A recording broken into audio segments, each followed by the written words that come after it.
Nos volvemos a encontrar por estos medios para iniciar, diría yo, un nuevo año litúrgico, siendo el día 28 de noviembre del año 2021. El año litúrgico empieza 4 semanas antes de celebrar el nacimiento de Jesucristo. Y la Iglesia lo divide en 3 años, a los cuales los va señalando con las primeras letras del alfabeto, A, B y C. Nos encontramos pues para dar principio al ciclo C.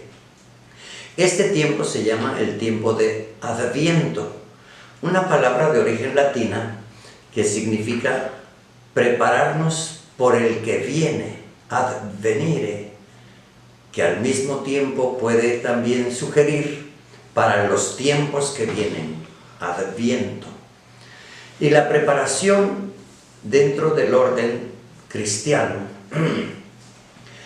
es importante que lo tengamos siempre en cuenta los que creemos en el Señor Jesucristo, porque es Él quien viene como el enviado del Padre, que en griego se dijo Euangelio, y nosotros decimos Evangelio, el enviado del Padre.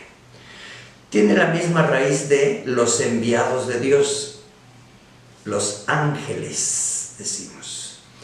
Y Jesucristo es el enviado del Padre, Evangelio.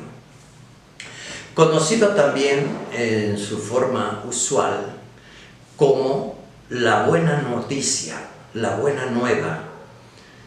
Cristo es la gran noticia de aquellos que esperan la liberación y la paz, de aquellos que aspiran incluso a la trascendencia, a la vida eterna.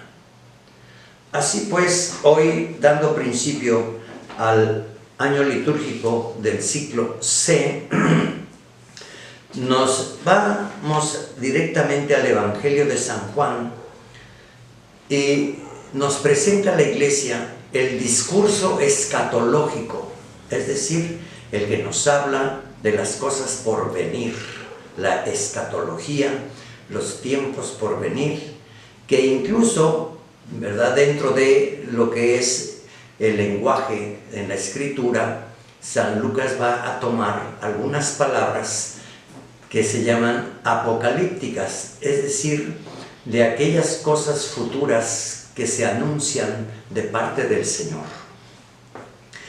Bien, pues estamos en el capítulo 21, verso 25 y siguientes. Empieza diciendo: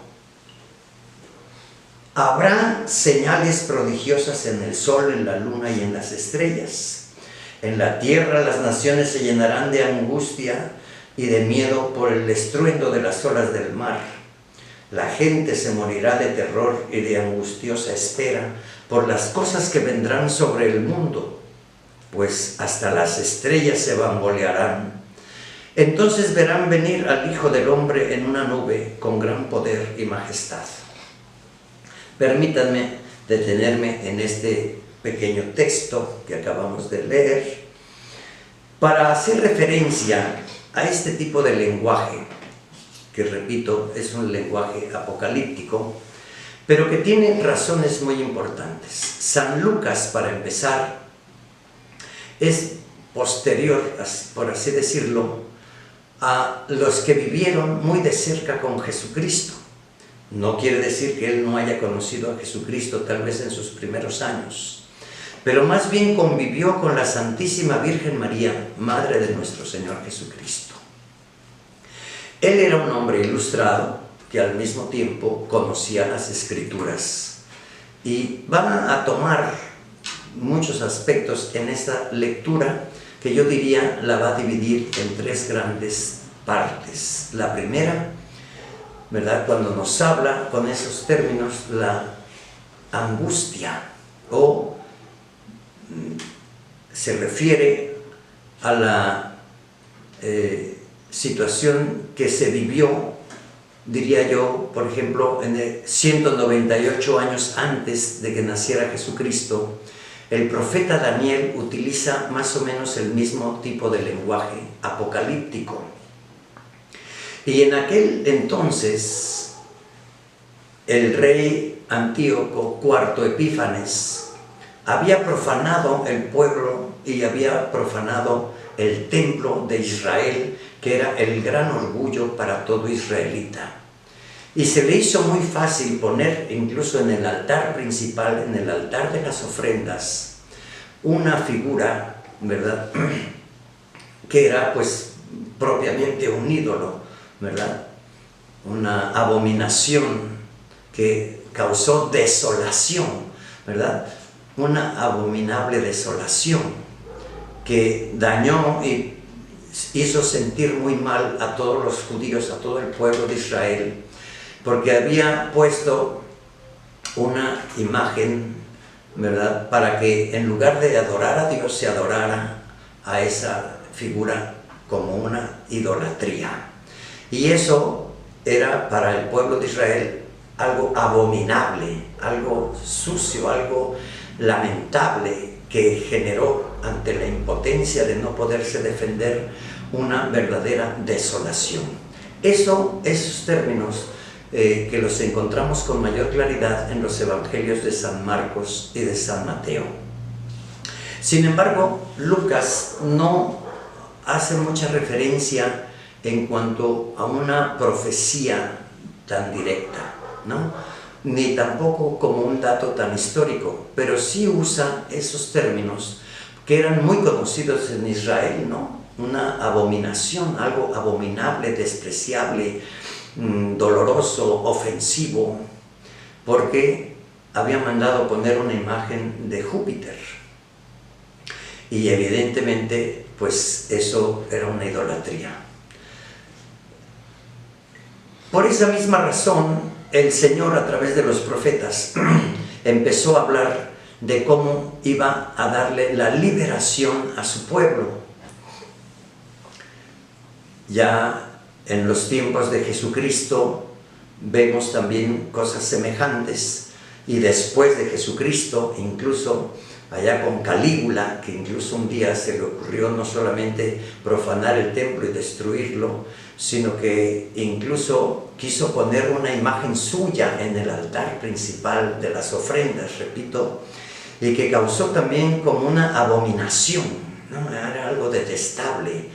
Y ya después veremos, ¿verdad?, cómo quedó destruido en el año 70 el templo de Jerusalén, que pues ya había sido anunciado por Jesucristo. Se cumplió casi al pie de la letra todo lo que Jesucristo había anunciado, y que San Lucas hace referencia a todo eso. Y la tercera parte es como el anuncio escatológico, es decir, para el final de los tiempos de esta humanidad. No sin antes pasar por una serie de tribulaciones mientras vivimos y nos esforzamos en esta vida para lograr una realización conforme al orden de los mandamientos y en una firmeza, diría yo, ¿verdad?, como lo dice la palabra. Fe es firmeza en la doctrina, en la esperanza de alcanzar la trascendencia y la vida eterna. Pues en estos términos y con ese lenguaje un poco, ¿verdad?, apocalíptico, que habla del sol, de la luna, de las estrellas, del estruendo de las olas, en fin, como algo verdaderamente impresionante. Bueno, pero muchos, al no entender muchas de estas razones, que hoy digo rápidamente, para no alargar mucho el video, muchos lo toman como una profecía catastrófica, como un fin del mundo que causaría tanto miedo que no se podría entender. Pero miren, aquí está lo importante, porque hace como una selección para aquellos que creen y esperan. Lo van a esperar con gran alegría, es decir, lo van a desear que ya llegue el Señor de nuevo, que venga verdaderamente a poner el orden y a restaurar el reino. Este lenguaje se usó también un poco antes del nacimiento de Cristo, precisamente para ir preparando al pueblo, Ya lo escucharemos más adelante en la predicación de Juan el Bautista, cómo anunciaba la llegada también de Jesucristo, que vendría a reinar, o que vendría como el pastor de las ovejas, o que incluso vendría como el Cordero de Dios que quita el pecado del mundo. Todos estos lenguajes hay que ponerlos en su justo medio para no enredarnos demasiado. La preparación a la que nos llama hoy la Iglesia, que es la preparación por el que viene o por lo que viene, es fundamental. Este lenguaje de prepararnos es para que no vuelva a suceder lo que sucedió en el Antiguo Testamento. Y podríamos decir que marca con aquellas profecías que anunció Jesucristo cuando contempló Jerusalén y que anunció a sus discípulos cuando vean que los ejércitos rodean a Jerusalén, ¿verdad? Salgan de Jerusalén porque va a quedar destruida y no quedará piedra sobre piedra. Se cumplió al pie de la letra, repito, en el año 70 de la era cristiana. Prepararnos, diríamos, porque ahí en ese término es como dejar el Antiguo Testamento para iniciar un pueblo nuevo. Con la destrucción del templo, podríamos decir, termina el Antiguo Testamento y empezará el Nuevo Testamento. Este es un dato, ¿verdad?, en la Escritura y en la teología muy importante, que ojalá todos lo podamos apreciar adecuadamente.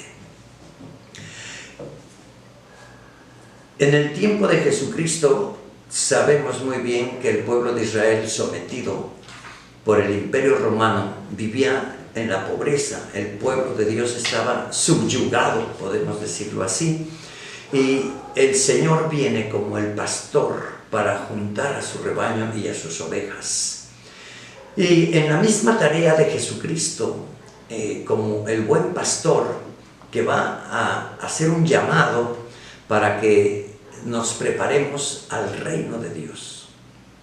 En el tiempo del Adviento, estas mismas palabras nos exhortan ahora para prepararnos a celebrar el nacimiento de nuestro Señor Jesucristo, que ordinariamente lo celebramos de la noche del 24 de diciembre al día 25, que es propiamente el día de la Navidad. 25 de diciembre es el día de Navidad.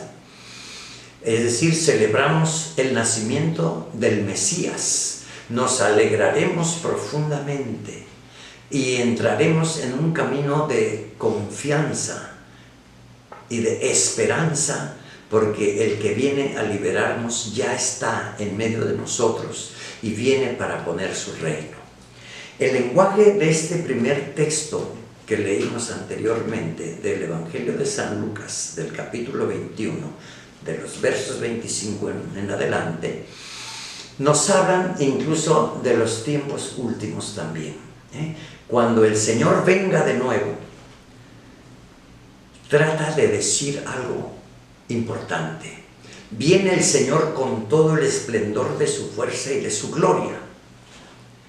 Estos lenguajes orientales a veces hay que tomarlos con calma, ¿no? Y ante la misma potencia del Redentor, ante la misma gloria de Dios, el sol y la luna y las estrellas y hasta los mares, ¿verdad?, entrarían en una total impresión, diría yo, de algún modo para expresar, que todo se conmoverá. Pero quienes esperan al Señor, dice hoy el mismo texto, levanten su cara al cielo, porque el Señor ya viene para darles la liberación. Liberación, una palabra que había que tomar mucho tiempo para meditarla y tratar de entenderla, ¿no? De quienes están oprimidos y esclavizados, no solamente en el tiempo de Jesucristo por el Imperio Romano, sino que actualmente incluso para la humanidad entera, los que de alguna manera sufrimos el influjo de las fuerzas del mal, que en este caso es como hacer una referencia al demonio, que trata de esclavizar a los hijos de Dios. Y que al mismo tiempo, pues el que espera ser libre encontrará un motivo de inmensa alegría.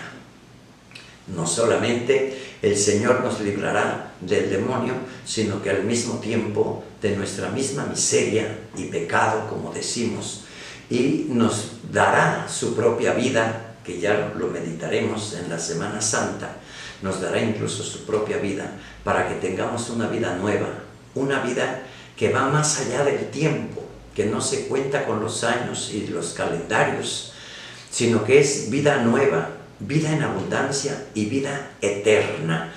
Toda esta terminología, ¿verdad?, debemos de tomarla en cuenta, porque en eso está nuestra esperanza de alcanzar la gran realización del género humano. Para los descuidados, para los distraídos, para los que tienen incluso, ¿verdad?, otros dioses, vamos a decirlo así, el dinero o sus placeres o la vida licenciosa, pues cuando venga el Señor los va a tomar desprevenidos, que es lo que dice el texto, ¿verdad? Muchos estarán desprevenidos en la embriaguez o en los placeres de la carne o de la vida, o con otras preocupaciones tan temporales que incluso les oscurece la presencia de Dios. Cuando el Señor venga, el lenguaje, ¿verdad?, apocalíptico y escatológico lo presenta con gran belleza, diría yo, porque el Señor viene en el esplendor de su gloria, viene rodeado de sus ángeles y entre las nubes del cielo, viene para poner su trono en medio de nosotros, y los que están listos y los que viven en esa esperanza se alegran y levantan los ojos al cielo, porque ya viene el gran día de la liberación. En pocas palabras, queridos hermanos, eso es lo que nos está diciendo el texto del Evangelio, que nos prepara al nacimiento de Cristo, no como un aniversario más, no como quien va a celebrar un cumpleaños de Jesucristo que nació en Belén hace 21 siglos, no eso es el sentido. El sentido es que abramos el corazón y que Jesucristo nazca en nosotros. Pero ¿cómo va a nacer en nosotros si no nos disponemos? ¿Cómo va a nacer en nosotros si vivimos descuidados de nuestra misma alma y de nuestra salvación? ¿Cómo va a nacer en nosotros si nuestros dioses son los placeres o son incluso las abominaciones, como puede ser otras fuerzas oscuras, la muerte, el espiritismo, las hechicerías o cualquier otra abominación?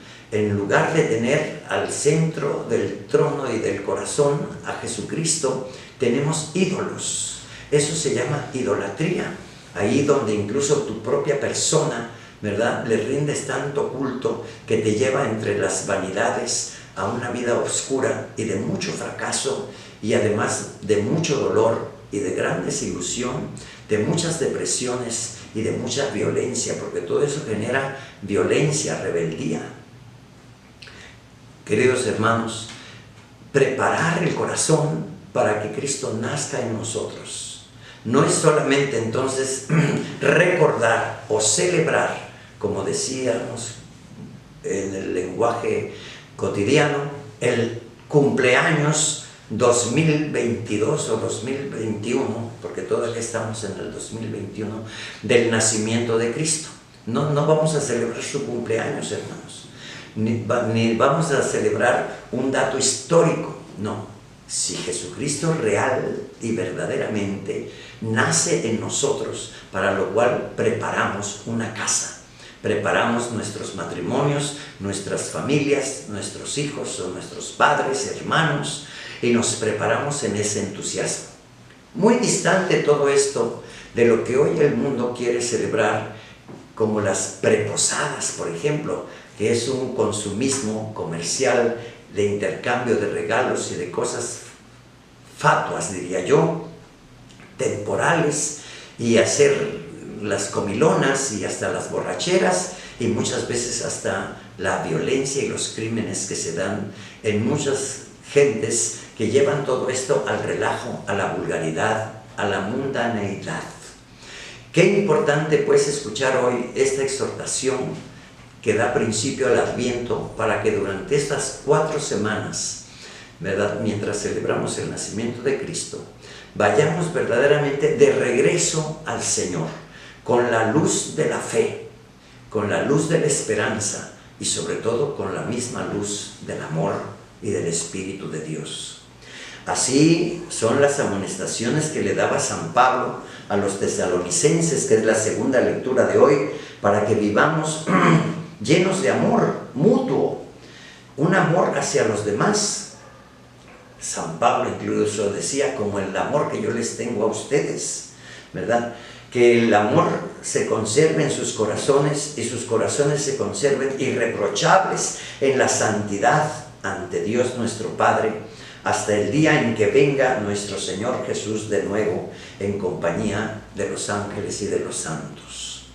Bueno, pues eso es una llamada de atención importante que no debemos olvidar en nuestro tiempo. Queridos hermanos, en el mundo en el que vivimos hoy, donde mucha gente ha perdido la esperanza, donde vive la inseguridad, la incertidumbre, las pobrezas, la escasez, la falta de una buena economía, donde se ha deprimido la educación, la cultura buena, ¿verdad?, la ciencia, las materias humanísticas, ¿no?, el humanismo, donde se han perdido muchos valores, porque hoy estamos esclavizados en un sinfín de cosas, empezando en nuestras propias manos, el celular, la tablet, etcétera, que los medios de comunicación son una cosa extraordinaria, indudablemente, y que son herramientas de nuestro tiempo, sobre todo en este tiempo de pandemia, donde quedando confinados por la pandemia y los contagios, nuestra comunicación se ha incrementado en el celular, incluso en las clases, ¿verdad?, en los grandes negocios y en conferencias, en preparación de otro tipo científico, pues estamos usando los medios de comunicación. Por lo tanto, son extraordinarios, pero a veces nos han esclavizado tanto a la vez que incluso también nos están dañando. No hay como la convivencia, evidentemente, ¿verdad? Y en todo este caso decimos lo presencial, es decir, estamos presentes en ese desarrollo de lo que son las relaciones interpersonales y donde podemos incluso manifestar nuestros afectos, nuestras emociones, donde podemos verdaderamente lograr convivencias. En fin, todo esto en nuestro tiempo no debe de distraernos tampoco de lo más importante, que es la salvación y el cuidado de nuestras almas, el desarrollo de nuestra vida espiritual, que se debe de reflejar en la familia o en la sociedad o en nuestros trabajos, en la empresa y en el mundo entero. Nuestro México, tan dañado por muchas circunstancias que no hago referencia a todo lo que vivimos, pero usted también lo está viviendo y lo entiende. Y cada día peor, ¿no? Nada más observe simplemente la inflación y la economía decadente, ¿verdad?, donde aumenta el número de costo, ¿no?, la inflación que señalan ahora de 7.07, que es altísima y que gracias a las economías a veces del extranjero nos favorece un poco Estados Unidos o las divisas que se van juntando. Pero ante todo eso, ¿verdad?, los pensionados, los que ahora reciben apoyo supuestamente para estudiar o para prepararse mientras toman experiencia, muchos jóvenes ya egresados de la universidad o que no tienen trabajo, no tienen mejor economía y que van recibiendo ahí una dádiva, a veces más de promoción al voto y a la adhesión al sistema, que no verdaderamente para mejorar nuestra vida ordinaria. Pensemos todo eso, para que no estemos tan enfocados solo al mundo y sus trivialidades, sino que también levanta tus ojos al cielo, quiere decir, eleva tu vida espiritual, para que estés fuerte cuando el Señor venga de nuevo y puedas enfrentar las tribulaciones cotidianas. queridos hermanos, el Señor les bendiga y que podamos irnos preparando por este mismo medio, como lo usamos ahora, para que esto llegue a mucha gente. Compártalo, comparte el video, si va de paso y nos está escuchando, ¿verdad? Pues suscríbase, dele ahí a la campanita para que reciba oportunamente todas estas enseñanzas y compártalo para que usted sea un catequista promotor de estas grandes verdades que no debemos ignorar. Y bueno, pues dele por ahí el famoso like para que también cuente en medio de este ejercicio que desarrollan los monaguillos de la parroquia de San Miguel Arcángel, a lo cual hoy, ¿verdad?, habría que presentarlos. Una palabra final sobre la corona de Adviento, que mucha gente se acerca y nos pregunta incluso el significado de la corona. La corona, queridos hermanos, entre muchas otras explicaciones que a veces escuchamos, tiene una razón fundamental y es poner, diríamos, un círculo adornado con las ramas de un pino. ¿Qué significa eso? Primero, significa ese árbol que antes de desarrollarse hacia las alturas echa raíces profundas, hasta que están completándose la profundidad de sus raíces, el árbol empieza a crecer como si buscara las alturas del cielo. Queridos hermanos, hay pinos que tiene uno que casi verlos acostados para poder ver la punta del pino. El árbol que busca, ¿verdad?, y que está lleno de vida, lo que significaría en todo caso el verde, ¿verdad?, que siempre ha significado vida, pero también esperanza, esperanza. ¿Por qué en círculo? Porque de Dios salimos y a Dios regresamos. De Dios nos alejamos y a Dios tenemos que volver. Es un lenguaje, un símbolo, si usted quiere decirle así, de aquel círculo. Ese círculo que nos llama a la fe y a la esperanza y de regreso a Dios, va encendiendo 4 velas básicas, 3 en color morado y una en color de rosa. 3 a la fe, a la esperanza y al amor. Y una en color de rosa, porque este tiempo que se aproxima es un tiempo profundamente mariano, empezando con aquella celebración de la Concepción Inmaculada de la Virgen María que celebraremos el 8 de diciembre, y de inmediato las fiestas guadalupanas, para nosotros, para toda la América, incluyendo, ¿verdad?, las islas y las Antillas. Bueno, pues la patrona es la Santísima Virgen María, pero básicamente, ¿verdad?, la Santísima Virgen María pues es la elegida del Padre para dar nacimiento, ¿verdad?, a nuestro Señor Jesucristo. En ella está la realización del gran misterio de la encarnación, elegida como hija predilecta del Padre, a quien se le confía la vida del Hijo de Dios, en comunión con el Señor San José, a quien se le reviste con toda la autoridad de verdadero Padre para ponerle el nombre al Hijo de Dios y al mismo tiempo cuidar, decimos, de la misma familia de Dios, el principio y el origen del nuevo pueblo de Dios por el nacimiento de Jesucristo. En esas primeras 3 velas moradas se habla también de austeridad, de penitencia, de purificación.